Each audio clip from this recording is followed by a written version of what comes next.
एक बयान बहुत ही वायरल हो रहा है अनुराग ठाकुर का, जहाँ पे वे कह रहे हैं कि जिनको उनकी जात नहीं मालूम है, वो कुछ भी ना कहें। जब राहुल गांधी ने ये प्रश्न पूछा कि कितने ऐसे लोग SC/ST के लोग हैं जो बजट बनाने में इन्वॉल्व होते हैं, कितने ऐसे अधिकारी हैं।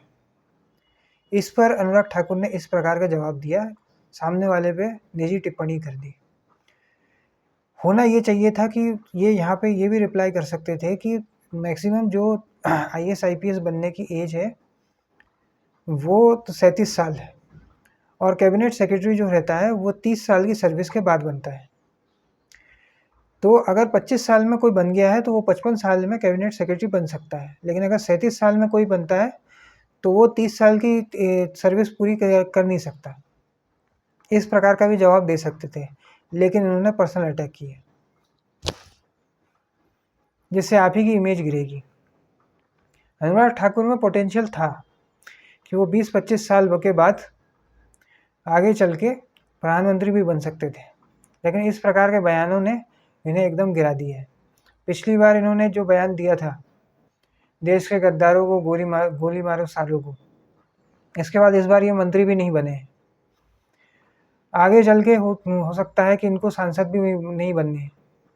इस प्रकार के बयान जो है बहुत ही हास्यास्पद होते हैं, और इस तरह की राजनीति जो है भाजपा के लिए सुटेबल नहीं है।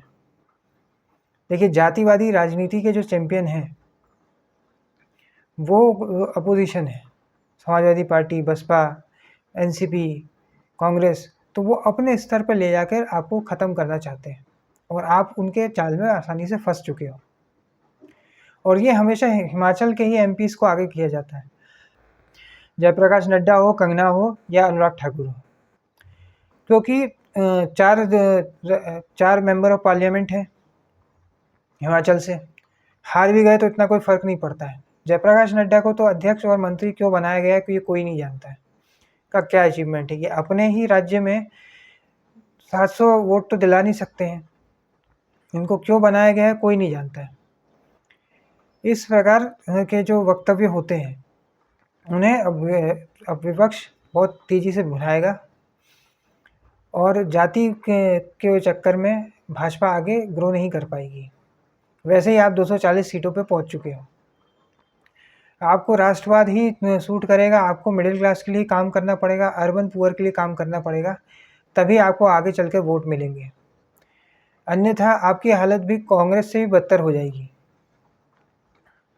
इसलिए सोच समझ के बोलिए। अब तो आपकी कहानियाँ भी नहीं बिक रही जैसे पहले 2014 और 2019 में बिका करती थी। आप जो बोल देते थे जनता मान लेती थी, लेकिन अब तो वो राष्ट्रवाद भी नहीं चलता है, और अब जातिवाद के चक्कर में भी यूपी और महाराष्ट्र भी हार चुके हैं लोकसभा में। बद्रीनाथ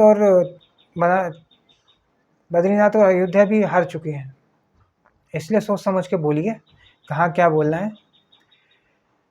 जनता जो है अब इन चीज़ों को सीरियसली नहीं लेती है, इस प्रकार के बयानों को।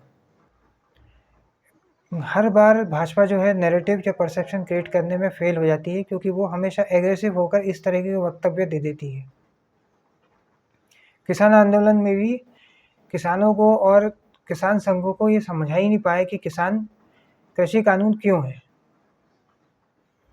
और फिर आप हार गए और आपको 1 साल बाद वापस लेना पड़ा। बिहार में भी आपने नीतीश कुमार को आगे क्यों बढ़ाया ये कोई नहीं जानता। आपकी अपनी लीडरशिप क्या कर रही, करोड़ों कार्यकर्ता और नेता हैं, फिर भी आपने किसी और को आगे बढ़ा दिया।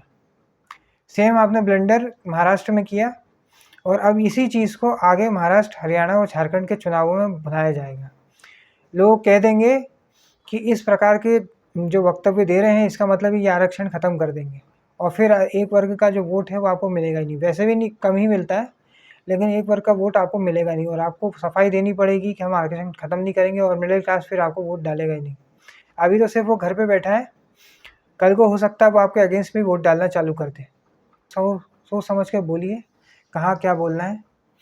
कभी आप कह रहे हैं कि कांग्रेस आप किसी की भैंस खोल के ले जाएगी, कभी आप कह रहे हैं कि कांग्रेस जो है मंगलसूत्र चुरा लेगी। ये कहानियाँ अब नहीं बिकती हैं। ये 2014 और 19 नहीं है, वो ज़माना बीत चुका है। अब पूरा आपका और टैलेंट भी नहीं है आपके मंत्रिमंडल में।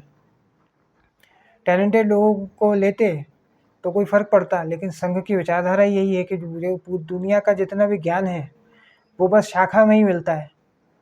शाखा के बाहर कुछ नहीं है, ना कोई पुस्तक है, ना कोई लोग हैं, इंटेलेक्चुअल और कोई है ही नहीं, बस जो है वो सब शाखा में है। इस प्रकार की जो सोच है उसमें आपकी जो पार्टी है उसमें कोई टैलेंट बचा ही नहीं है। जिस नेता को बहुत ज़्यादा क्लैपिंग मिलती है, जो बहुत ज़्यादा ये माना जाता है कि इंफ्रास्ट्रक्चर लेकर आए हैं, उनके ही कार्यकाल में ब्रिजेस गिर रहे हैं, एयरपोर्ट की छत टपक रही है। आपके समय में भी यही हो रहा है। तो टैलेंट की बहुत कमी है भाजपा में। अगर टैलेंटेड लोग होंगे तो वो सही से नैरेटिव बना सकेंगे, परसेप्शन क्रिएट कर सकेंगे। ऐसे ही आईटी सेल की भी हालत है। वो लोगों पर पर्सनल अटैक कर देते हैं, लोग जो है थक हार जाते हैं और फिर जो इनके समर्थक हैं वो भी इनके विरोधी बन जाते हैं।